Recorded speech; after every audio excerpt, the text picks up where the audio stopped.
Good morning, everybody, and welcome to the Center for Spiritual Living here in beautiful San Clemente. We're so glad you're here with us this gorgeous morning, and we'd like you to stand and sing along with us with our wonderful song leaders up here, Allendale, Bill Witherspoon, called Lean on Me. Yes, you can.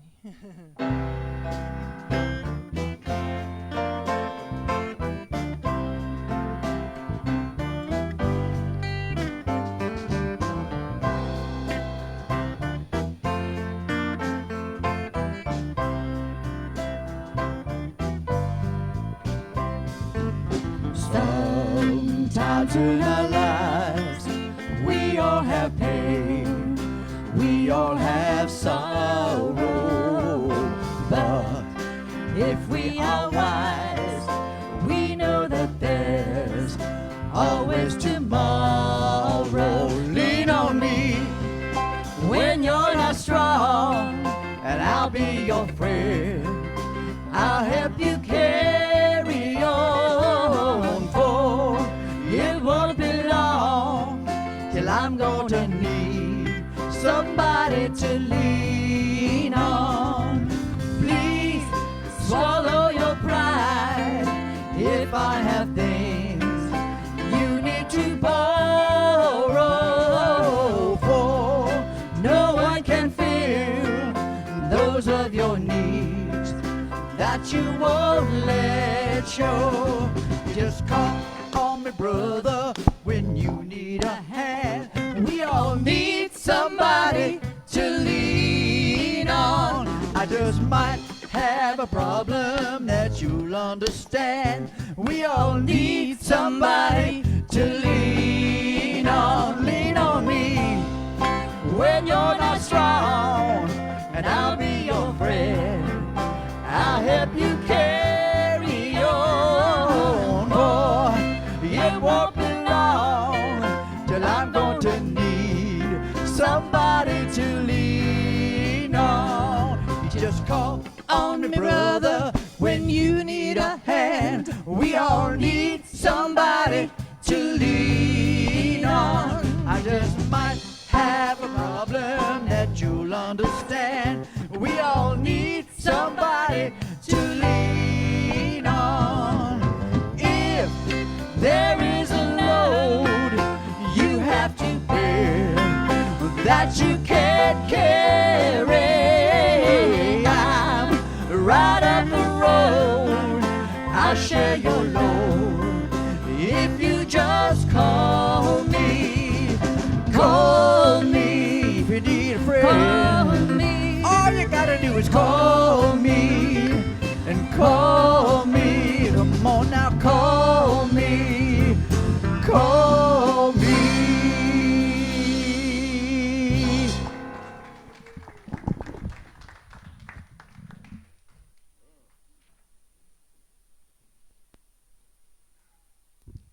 Good morning.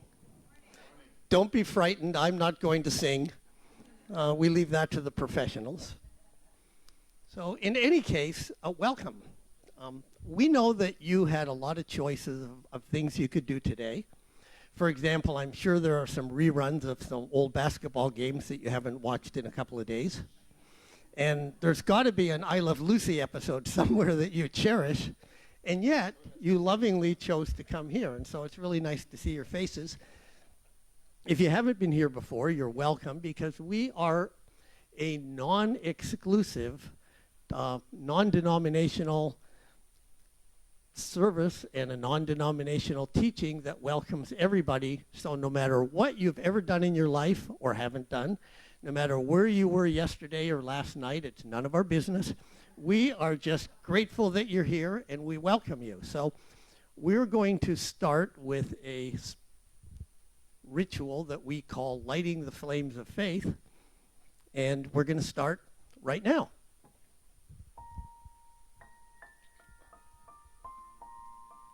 As you can see, they don't trust me to do any of this alone, so lighting the flames of faith, a call to service. We perform this ceremony to promote the universal consciousness of life, which acknowledges that all peoples and all faiths, All sentient beings come from the one great universal presence, which we call spirit. Fundamental to this truth is the unifying nature of all religious thought and experience, which we honor here today. We light the candle for the Tao, honoring the universal path of harmony and equilibrium, the natural way. We light the candle for the shamanic traditions, honoring the beliefs and practices of all indigenous peoples, the way of primal spirituality. We light the candle for Hinduism, honoring the path of knowledge, action, and devotion. We light the candle for Judaism, honoring the ethical path of living by sacred law. We light the candle for all forms of Buddhism, honoring the Four Noble Truths and the path of compassion. We light the candle for all forms of Christianity, honoring the Christ consciousness as the path of love. We light the candle for all forms of Islam, honoring the path of compliance with the will of God as the highest value. We light the candle for the universalistic religion of Baha'i, honoring the path of unity and peace.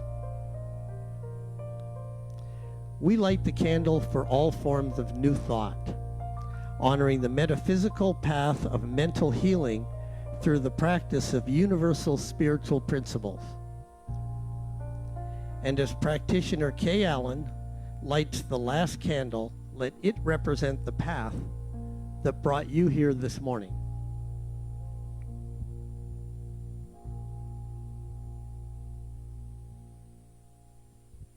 Good morning. Join me in prayer, please. Knowing that there is only one power, one presence, one life, and it is God's life. It is right here, right now. It is that infinite good, that love, that light, that peace that is everywhere present. It is intelligent and it is infinite. And knowing that each one here is divinely created out of that same perfection, that same light, that same love, I know it is within each and every one of us, that each and every one of us is divinely connected, divinely one. And so today I declare for each one here an absolute openness, an opening to that expansion, to that love, to that healing, knowing that every part of this day is perfect because it is God-given, it is God-driven. So I know that today is a powerful one. It is a healing one, and it is a loving one. And each one of us has the opportunity to express more of that love, more of that light, more of that joy. And so for all this being true, I am grateful that each one here is a divine child of God. And I release this word into law, knowing it is done, it is so, and so it is. Thank you. And if you'll join me with the morning affirmation. I am because we are, and so it is. And now the declaration of principles.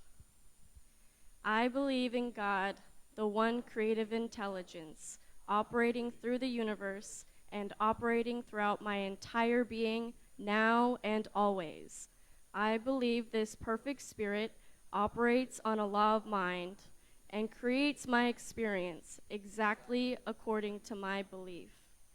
I believe this perfect creative intelligence can be used by me and by every other person to produce health, abundance, and love in mind, body, and total life experience. I use it now, and I rejoice in it. And so it is.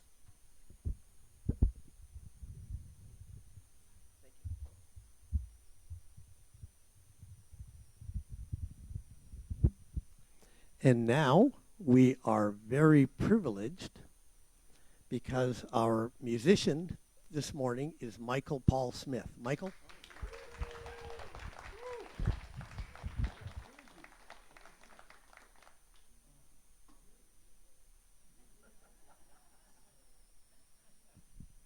Well, it's so good to be here with you guys. It's amazing. I miss this so much. Anyway, I was just sitting there thinking, let's give it up for this marvelous band you have here. Can I tell you how exciting it is to know that I'm coming to work with these individuals, each and every one, that are talented and in their own right. And Diane, lovely Diane, I've been working with her, I don't know, it's been a while. Yeah, let's go way back. So anyways, it's so good to be here with you, and bless all of you. And I hope you enjoy my music today.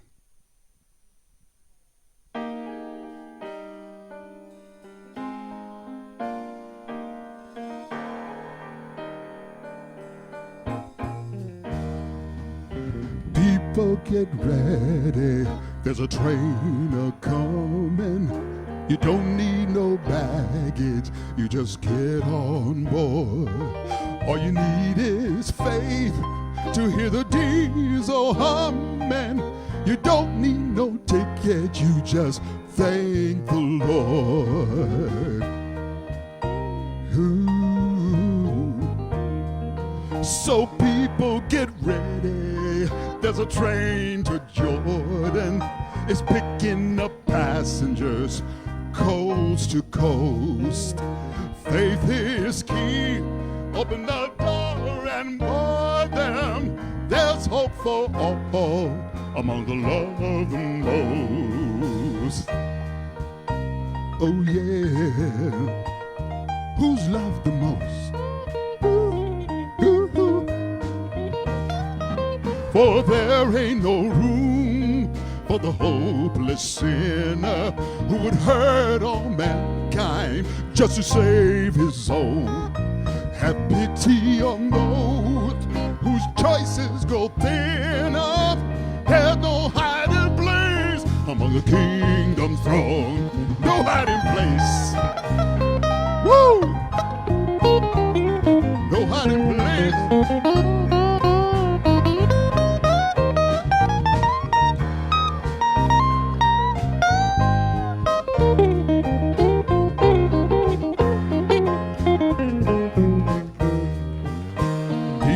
Get ready, there's a train a-coming.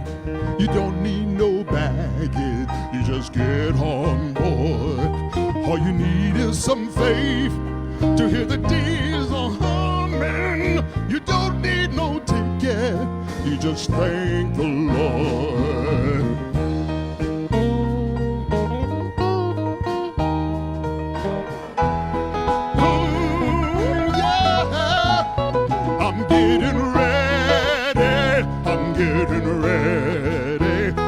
Getting ready, ready just to get on board. Are you getting ready? Are you getting ready? I'm getting ready. Woo! Just to get on aboard. Are you ready, children? Get on board. Woo! Yeah. Michael Paul Smith, so happy to have you with us. Thank you, Michael Paul Smith. Let's give him another hand, shall we? Whew, that was wonderful. People, get ready. Well, welcome, everyone. I'm Alice Reed. I'm the spiritual director here, and I'm so happy to welcome you here. I have a special treat today for me personally. My sister is visiting from North Carolina, Lonnie Chavez, and so I hope you'll give her a warm welcome, as you'll give a warm welcome to anybody who might be visiting us for the first time. Thank you for coming, and I'm glad you're here with us. Well, I have some other good news. As you know, we have some cake today. That's awesome. Thank you very much. I've gotten a lot of wonderful warm wishes for my birthday, which was yesterday. And thank you. And as I shared with you, it was a big birthday, and so it was a little dicey navigating it at first, but I think I'm owning it. And then I had a friend who sent me a wonderful study that's been done by the New England Journal of Medicine. And so here's what they had to say. They said that individuals reach their peak of productivity between the ages of 60 and 70. Woo! Their second most productive time of life is 70 to 80. Woo! And the third most productive time of life is 50 to 60. So I have just crossed the threshold into the most productive time of my life. I'm really happy to be here with all of you to be doing that. We are also starting our Committed Giving Stewardship campaign. And what this is involved with is really beginning to dig deep. We're digging deep into spiritual practice. Our ministers are going to be sharing with you each Sunday for 5 weeks, and we're going to be looking at some beautiful topics that are really designed to take us to a deeper level with our practice and with the way we move through this philosophy. And so, of course, the dig deep category, that talk title that we're using this morning and throughout the campaign is really not about what we get from you, but what we give to you, so that you can continue to move through this philosophy in a way that not only inspires you, not only grows you, but that you have this beautiful impact on all the circles of influence that you have in the world. And so we'll be diving deep. We'll be touching some tender spots. We'll be holding each other with great care. The topics that we have for you over the next 5 weeks, today I'll be talking about digging deep. Next Sunday, Reverend Judy will be talking about I'll meet you there, and she'll really be talking about alignment. The following Sunday, I'll be talking about the view from here, and we have some special practices that we're going to be doing that Sunday. The following Sunday, we'll have Reverend Arpad, who will be speaking about seeing beauty and feeling grace, and that's what happens when we really take mindful and conscious action. And then finally, we'll celebrate our triumphant journey on the final Sunday, which will be November 21st, I believe, right before Thanksgiving. So we'll really be celebrating in gratitude for all the gifts that were given, were received, all the wisdom that we shared with one another. And so I'm really looking forward to this intensive time of diving deep into our practices. So let's get started. I want to start with a quote that's guaranteed to take us deeper. It's by Joel Goldsmith. Are you familiar with Joel Goldsmith?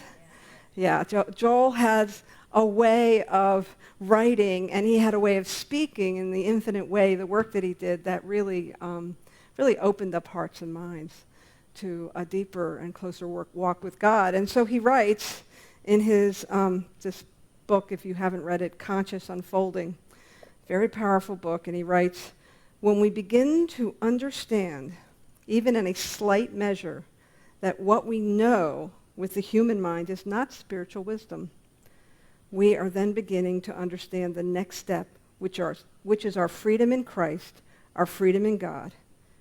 It is only in the degree that we experience God and the freedom of God made manifest as our experience that we can understand the immortality of God made manifest as our individual being. Wow.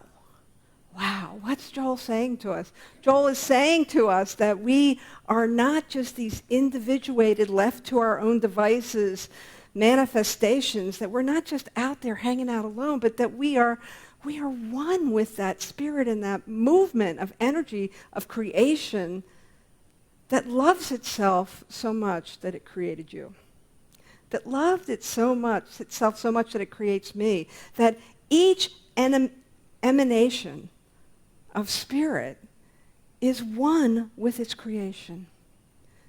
And so oftentimes what happens is we begin to kind of experience our own walk through the world, right? We have jobs, we have bills. I think it was James Rosenberg, Rosemurgy, who wrote the book, Even Mystics Have Bills to Pay.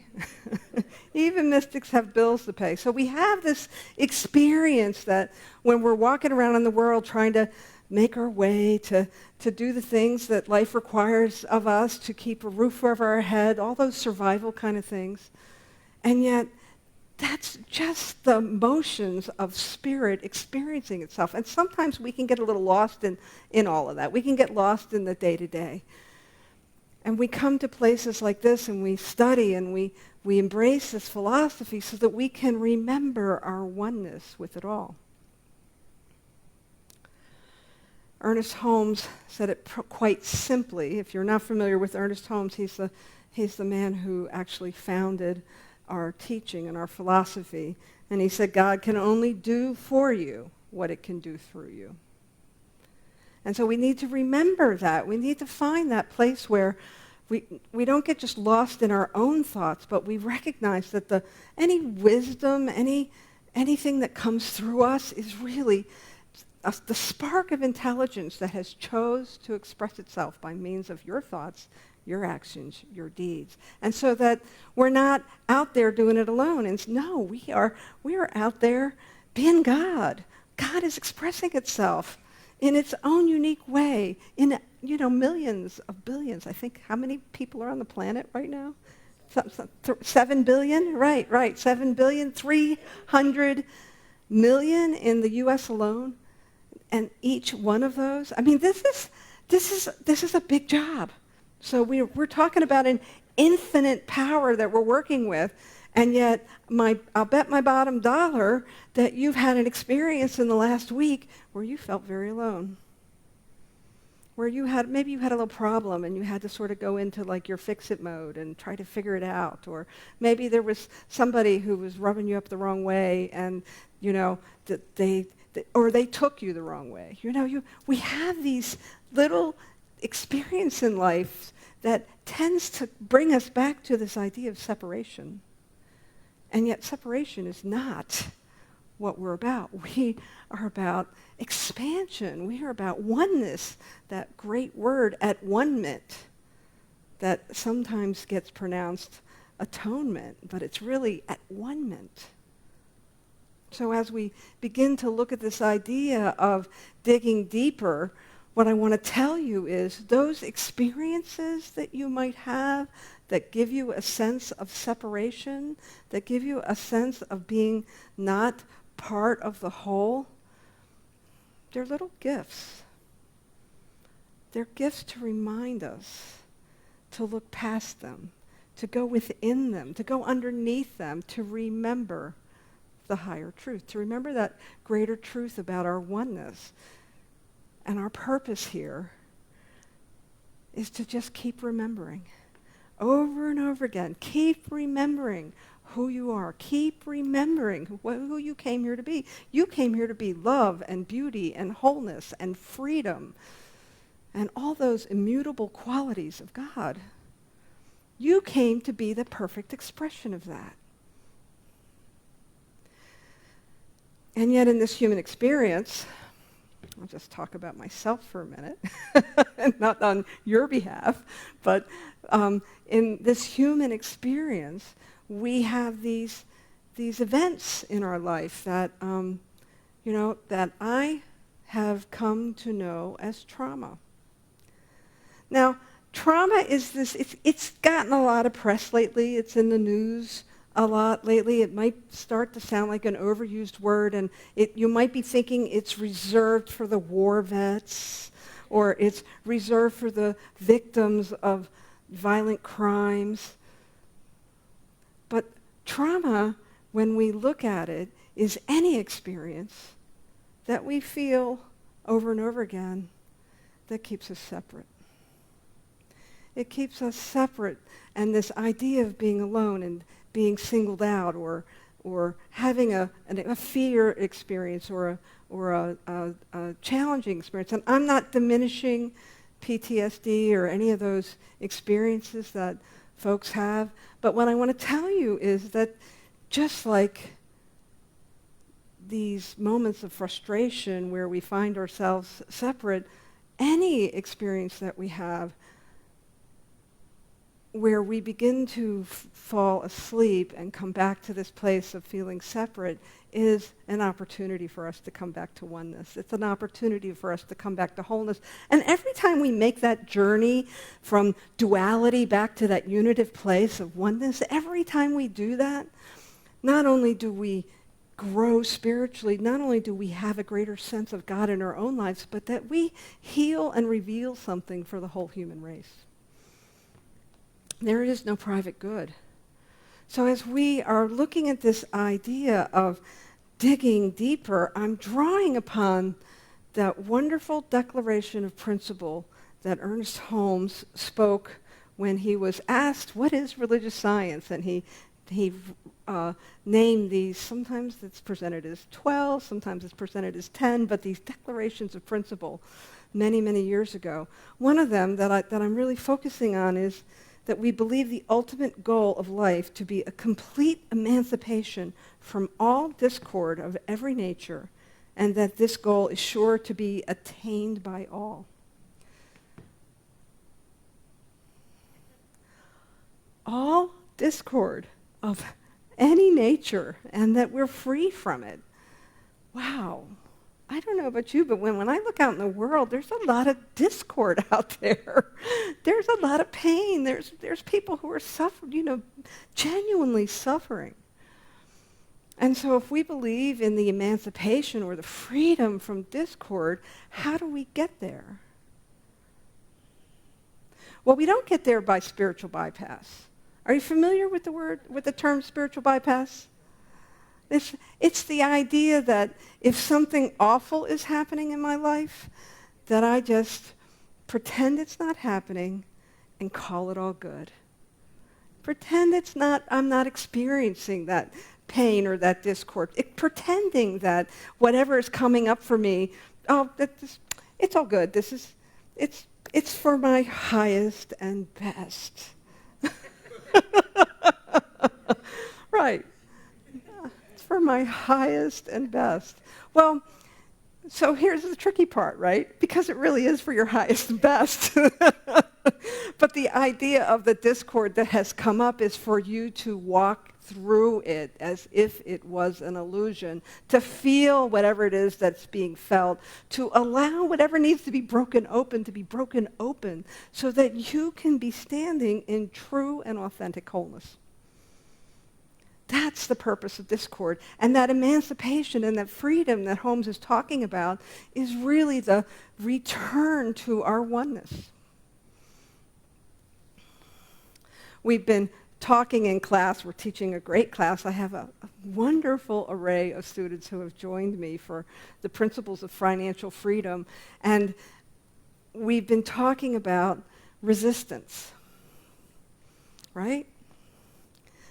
Resistance has been my constant companion along my spiritual path. Now, I haven't really felt a kinship to it. I don't think I wake up in the morning and say, oh boy, I can't wait to resist this. But what I have found is it's like a spiritual tension, if you will, that helps to tease something out. And I liken it to when we are doing any kind of like an athlete that is working with their body temple. They look for that resistance and just the right amount of being present with that resistance so that they can walk through it and get to that next level of strength and flexibility. And when we're talking about that on a spiritual level, resistance is there for us to pay attention to it, to notice it, to be with it long enough to see what it is there to tell you, to see what wants to be healed. And so I have a little story that I want to tell you. It's quite personal, but it was one that really changed my spiritual path and journey and opened me up to a much greater freedom with my relationship with God. I was on a spiritual retreat in a remote area in Oregon, and we were doing some workshops, and I guess I was 5, 6, 7 years into ministry, and I was there to, the workshop was called Living My Life Purpose. And we were doing some really wonderful processes, but these two women that I really didn't know very well they were working with a lot of Emma Curtis Hopkins material. And if you've read anything from Emma Curtis Hopkins, she's known as the teacher of teachers, and she's very absolute in this metaphysical idea of Christ consciousness. And so she uses and speaks the word of Jesus Christ a lot in her literature. And so these two teachers were doing the same thing. And I remember being there and thinking, I didn't really come here to talk about Jesus Christ. That wasn't what I came here for. And I admittedly had a real separation. I had a separation experience with Christianity, and I had a deep aversion to anything Jesus Christ. If you mentioned that name, I would walk it out of the room. And in fact, we were doing an exercise, and I walked out of the room. But I had no place to go. I had no place to go. And so being a good religious scientist, I was hanging in there, and I'm exploring my mind, like, what is this about? Why do I have that? And I have all this agitation, and I'm all spun up, and I'm walking across the compound, and suddenly it's like I had this memory. I had this memory of being 15 years old, and my boyfriend and I were going to a Christian church, and we were doing a lot of Bible study, and he was killed suddenly. And I blamed God for that. I completely blamed God for that. And the name of God I blamed for that was Jesus Christ. And so that trauma lodged itself in me so that anytime there was anything to do with Christianity, I was didn't want anything to do with it. And what came to me as I walked through my resistance, as I came to that place of what it was that was disturbing me so much, I came to this little thread that I was able to start tugging on that helped to unravel a ton of false beliefs and error thoughts about God, about feeling betrayed, about feeling abandoned. And I have to tell you, I share this story with you because I don't think I'm the only one. I really don't think I'm the only one who has this experience of some kind of sense of not being supported, of some kind of old relationship with a man-made God instead of that real, true power of love that expresses itself through each one of us. And so what happened for me in that beautiful part of Oregon was that I was able to begin to walk out those false beliefs, and I was able to, instead of throwing out the baby Jesus with the bathwater, I was able to really get to that one. If you look at the Science of Mind textbook, a third of the book is about the mystical and metaphysical teachings of Christ. And so I was able to go to the back of the book. I was able to begin to glean all of this wisdom from spiritual wisdom that was transmitted through the man or the myth. I don't really care. I don't really care if Jesus Christ was a true person or was just a myth that was made up by Paul so that he could try to get the Romans in line. Either way, there was this energetic motion and movement forward of a doctrine of love in this teaching that I almost missed. I almost missed all of it because of my resistance, because of some unhealed trauma. That because I was in a safe place, I could begin to unravel it and come back home. And that's digging deeper. That's the digging deeper that we do when we have those moments of resistance, that we can step up and gently, and I would say like the Buddhists have a lot to teach us here, gently come up to that place of discord and to be able to just sit with it long enough to see what it is. What is it that love wants us to know? What is it that power wants us to know? What is it that thing that makes the grass grow wants to express by means of us, that we have some obstacle, some human-made obstacle that has been created through pain, through suffering, through challenges, through difficulty, through the little gifts that continue to keep us getting clearer and more transparent so that we can be the beautiful, shining, brilliant light of God that wants to express itself exactly as you. Like I can't express God like Reverend Karen can. Only Reverend Karen can express God the way she does. Only I can express God the way I do. Only our amazing pianist and music director, Diane King Van, only she can express God the way she does. Like, who was it? I think it was Dr. Pat Campbell who wrote that great book, Giving God a Good Time, right? Give God a good time as you.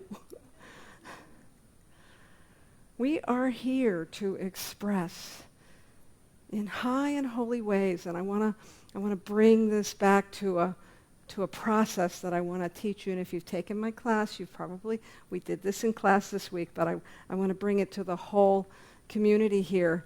And this process is called the love prayer. And so I'm going to invite you to lower your gaze or close your eyes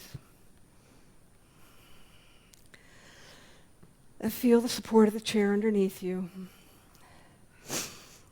And get in touch with your breath. Just feeling the in-breath and the out-breath and the rise and fall of your chest to your own authentic rhythm.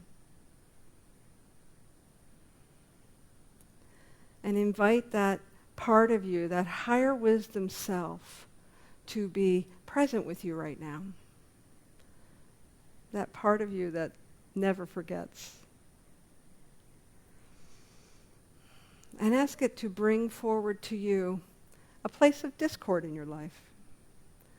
It could be a person, it could be a situation, it could be an institution. Just allow it to come forward, trusting what has come up for you.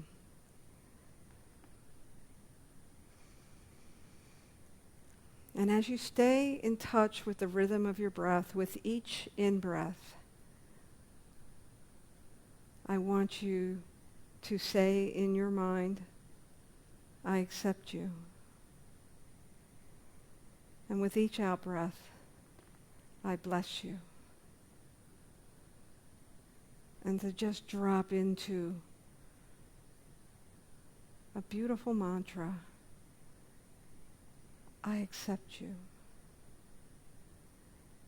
I bless you. I accept this thought. I bless this thought. I accept this situation. I bless this situation.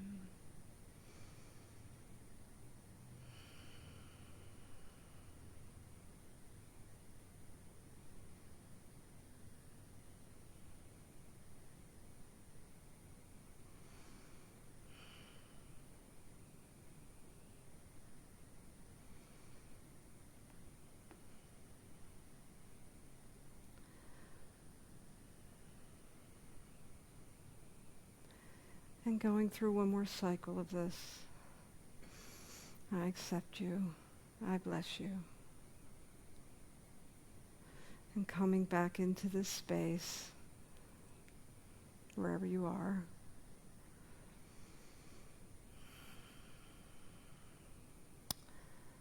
most likely there was a shift in your energy. When we accept something, it's different from acquiescing. We're not asking you to excuse a behavior. We're asking you in this love prayer, in this process, to simply accept that what has happened has already happened. And then we're inviting you to come to that oneness, that place of oneness, so that you can simply bless it. And a blessing is a part of a forgiveness practice where we are able to give love, give acceptance, and anchor ourselves in that power of love that I think it was Reverend Bruce talked about in his meditation, and it's one of my favorite things to remember, that love dissolves all things unlike itself. All things unlike itself. And so you can do that love prayer. You can do that in traffic, on the grapevine. That's where I think I need it most. You can do that when your favorite aunt or uncle is saying something that disturbs you. You can do that with a coworker or your boss. You can do that with some chore that you really don't want to do, but it needs doing by you. It is a place of centering ourselves in the here and now, remembering our oneness, and pouring love on it. And pouring love on it. So your invitation this week is to practice that love prayer. To when that thing comes up, maybe it's just watching the news, right? And when that thing comes up, to just enter into that beautiful mantra with your breath. I accept you. I bless you. Thank you very much.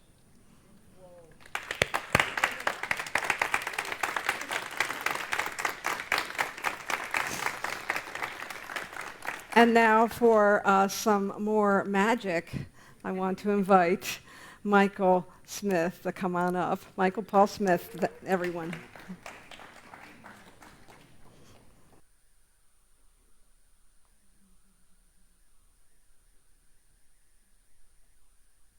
Was I blessed? Was I blessed? Oh my gosh. I'm so glad that I finally got a chance to experience you. Amazing. Oh my gosh. I can still feel the power up here right now. I'm standing in, I'm like, got the God bumps going on right now. Anyway, so this next song, one of my favorite people in history is Reverend Dr. Martin Luther King Jr. And I do a tribute to him, a musical song. And one of his favorite songs was If I Can Help Somebody. And generally he would have maybe Mahalia Jackson, if you know that name, singing for him. He would call her on the phone late at night and said, Mahalia, I'm having a bad one. Can you sing to me? Well, it's 2 o'clock in the morning, Dr. King. Yeah, I know it is. So just go ahead and sing for me. Just go ahead and sing for me. So, but I love this song. It's called If I Can Help Somebody as I Pass Along.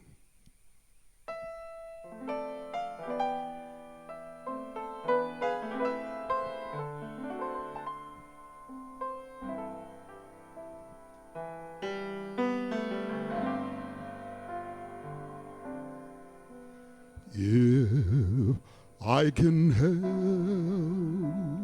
somebody as I pass along, if I can cheer somebody with a word or song, if I can show somebody that the path is wrong, that my living shall not be in vain,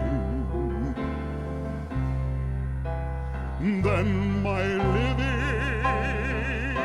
shall not be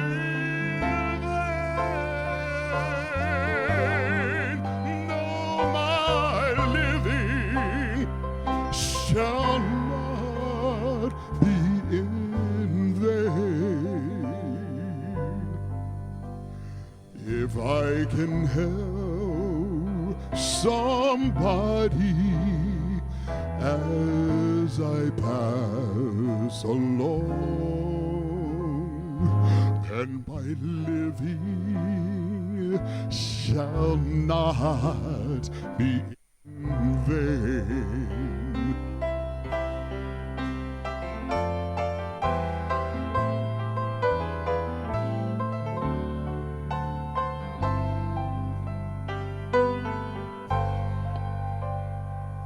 If I can do my duty as a good man ought, if I can bring back beauty to a world abroad, if I can bring love's message that the master taught, then my living shall not be in vain. No, my living shall not be in vain. No, my living shall not be in vain. If I can help somebody as I pass along, then my living shall not be in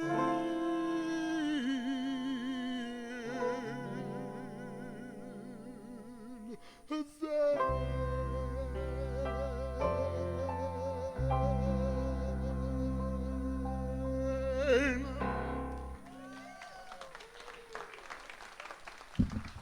Michael Paul Smith.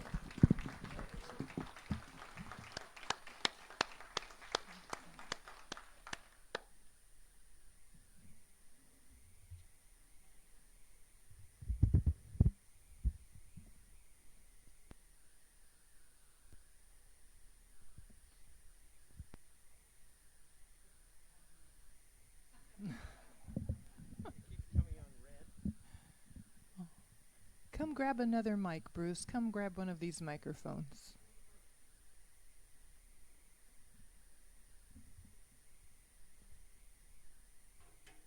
Again, I'm not going to sing. However, wouldn't it be nice to be able to just open up your mouth and have those kind of sounds come out? Just because you can? Or our musicians here who, you know, they can amuse themselves at a really deep level just because they've learned to play these instruments. And anytime they want to have that experience, they do because they can. Thank you. That's why they don't let me do this alone. That's okay. Quarterbacks need blockers too. So. Okay, this is a wonderful time because it's time for our give back, our offertory.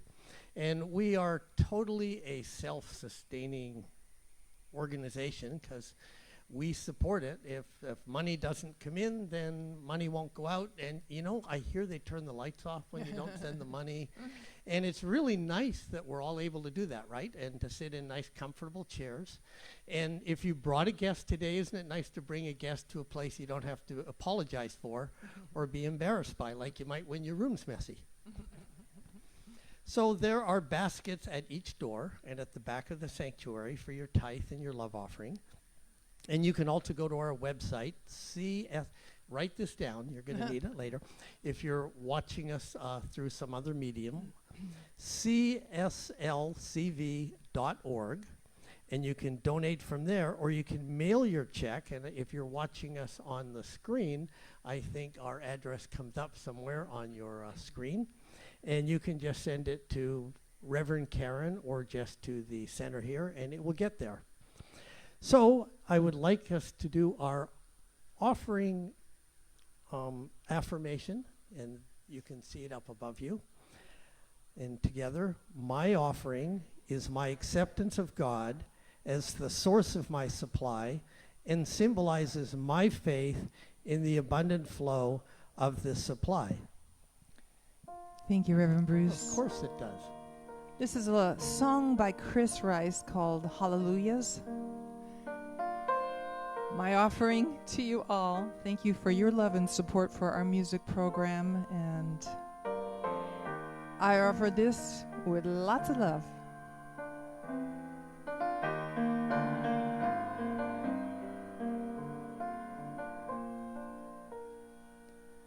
A purple sky to close the day. I wade the surf where dolphins play. The taste of salt, the dance of waves, and my soul wells up with hallelujahs. A lightning flash, my pounding heart, a breaching whale, a shooting star, give testimony that you are, and my soul wells up with hallelujahs. Oh, praise the power, mighty one. There is no language where you can't be heard. Your song goes out to all the earth. Hallelujah, hallelujah, hallelujah. The pulse of life within my wrist, a fallen snow, a rising mist. There is no higher praise than this, and my soul wells up. Oh, my soul wells up. Yes, my soul wells up with hallelujahs. Oh, praise to God, these mighty works. There is no language where we can't be heard. Our song goes out to all the earth. Hallelujah, hallelujah, hallelujah, oh, hallelujah, hallelujah, hallelujah.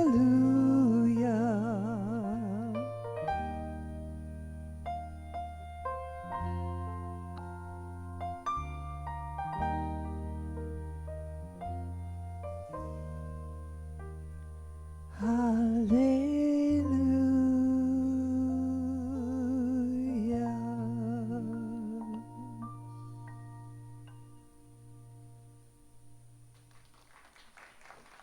Thank you.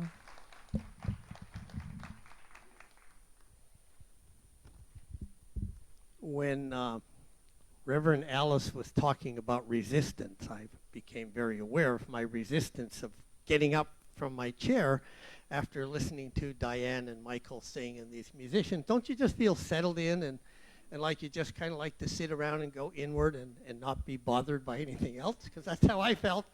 And yet, I would be remiss if I didn't acknowledge the people that made this all possible. So I have a partial list, and Well, first of all, I'd like to ask everybody who has done anything to be in service to this place or to the world during the week to please stand up, so we can just see how many of us are involved. And a few of them I'm going to call out by name just because I can. I've got them right here. So first of all, there is our music and choir director, Diane King Band, on piano. And I'd like to introduce not just Diane, but Diane and the Pips. We have our fabulous band. We have David Page. And if you've ever spent time watching him drum, it's just really fun. And it's like he's created notes just for the music. And then Bill Dixon on bass. And Ed Cuspy, who is a guitar virtuoso. And we get to hear him every week. Why? Because we can. That's why. And in the sound booth, we have Josh Scribner, who's a musician in his own right. And usually we have Dave Friedman back there, another musician in his own right. And Mary Brogdon, who she keeps them all in line because I don't hear any trouble back there. We have Clark Wilson, and he's the one who learned to do panning and said it wasn't his fault when it didn't work before, and now we have a new tripod and everything goes well. And again, of course, Michael Paul Smith, and we're always blessed. We also have our weekly gift for you. We have practitioners here in the back tables, and today's practitioners who can help you change your life if you'd like it to be changed, and it can be changed by getting even better than it is if it's going really great. And if it's not going exactly the way you like, then you really should go have a little talk with Kathy Story, Tony Sparks, Kay Allen, and or Mary Casa. So I think we're done with me up here tonight. Oh, so we have some invitations from Karen and Rick. So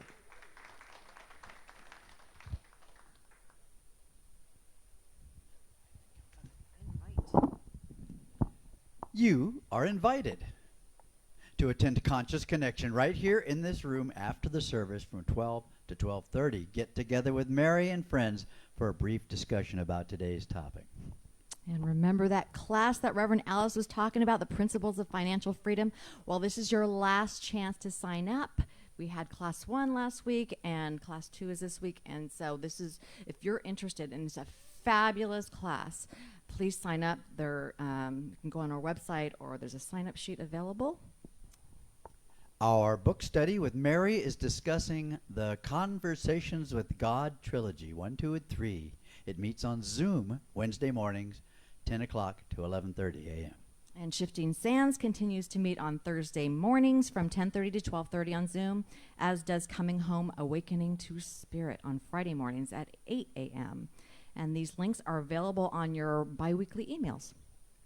So far, we have raised $1,050 for the CSL Camp fundraiser matching campaign.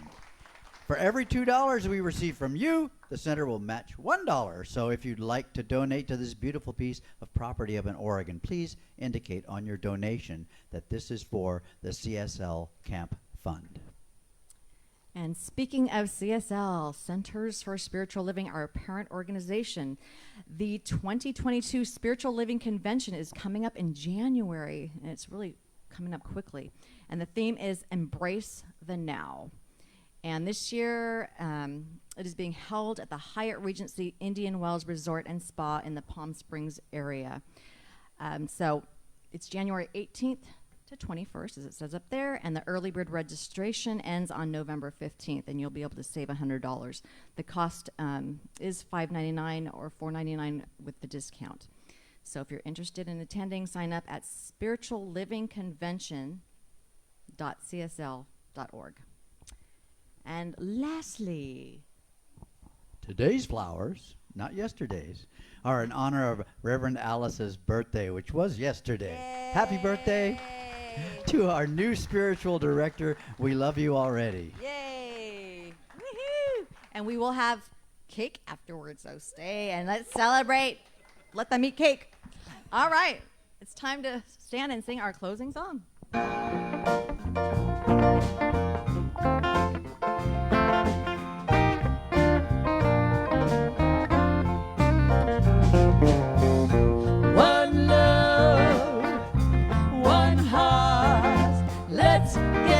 together and feel alright. One love, one heart, give thanks and praise to God, and I will feel alright. Let's get together and feel alright. One love, one heart, let's get together and feel alright. One love, one heart, give thanks and praise to God, and I will feel alright. Let's get together and feel alright.